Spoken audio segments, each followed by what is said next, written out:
నేను ఆయన పాస్టరా ఏమన్నావు నువ్వు? పాస్టర్ కాదు, ప్లాస్టర్ అని పెట్టుకో. ప్లాస్టర్ అని పెడితే బరాబర్ సెట్ అవుతుంది ఆయనకి.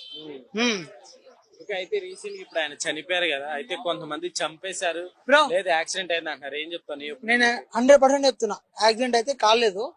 మా హిందువులే ర్యాంప్ అడిచేసారు. ఎందుకని అట్లా చెప్తున్నావు మరి? ఎన్నన్నా అట్లా చంపడం తప్పు కదా. తప్పే లేదు బ్రో, నువ్వు ఒకవేళ నువ్వు అన్నా కూడా మా టార్గెట్ లో పడిపోతావు నువ్వు, అట్లా ఉంటది మరి. ఎందుకని అట్లా? That is Hindu power. చంపుకోవడం పవర్ అంట. మా జోలికి రావద్దు, వచ్చిరనుకో మేము చూడుకో, అట్లా ఉంటది. ఎవరైనా సరే మా దేవుళ్ళని కానీ ఎవరైనా సరే అంటే మాత్రం ఎక్కిపోతుంది. ఓకే, నిజంగా కావాలని చంపారంట.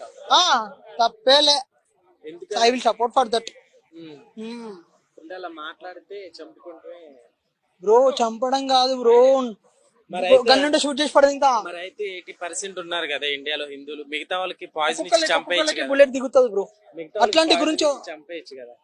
మాకు ఇస్తే ఛాన్స్ ఇస్తే మేము చేసేస్తాం. చేసేస్తావా? నాకు ఛాన్స్ ఇస్తే నేను చేస్తా, లేదంటే నాకు అనిపిస్తుంది నేను కొడతా. నాకు అనిపిస్తా ఏ ప్లాస్టర్ అయినా సరే గుర్తు పెడుతున్నా. ఎందుకని మరి అంత కోపం? ఎందుకని అంత కోపం నీకు? వాళ్ళ గురించి వాళ్ళు మాట్లాడుకోమని, మా దాని దగ్గర వచ్చి మాట్లాడితే మాత్రం రాడు దింపుతా. ఆయన అయితే మామూలుగా చంపేశారని అంటారు. I'm satisfied, happy. హ్యాపీ.